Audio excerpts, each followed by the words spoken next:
November 23, 2019. Sa eksenang ito, unang naganap ang pangangalabit ng hindi nakikitang nilalang o mas kilala sa tawag na multo.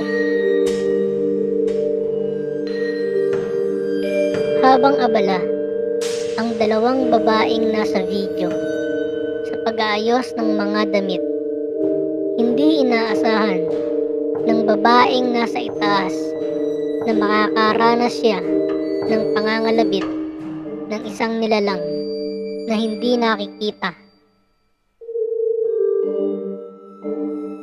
Sa ilang sandali ay makikita sa video kung paano nagulat at nagpalinga-linga ang babae na nasa itaas upang hanapin ang kumalabit sa kanya.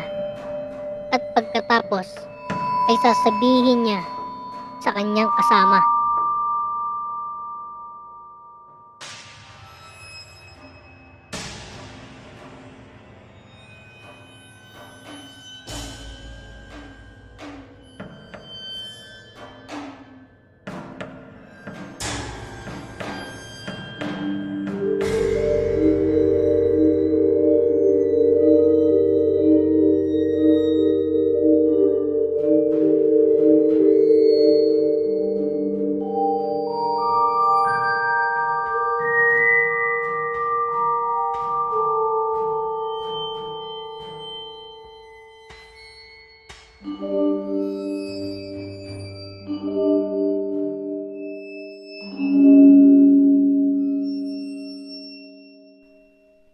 Pagkaraan ng mahigit na 2 oras, ang kasamang babae naman ang lumipat sa kabilang kwarto upang mag-ayos ng mga bag.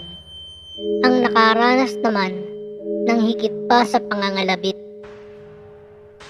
Ayon sa babaeng nasa video, ikinagulat niya noong biglang may naramdaman siyang kamay na pumasok sa kanyang damit sa kanyang likuran. Pansining mabuti ang pag-angat ng kanyang damit sa likod.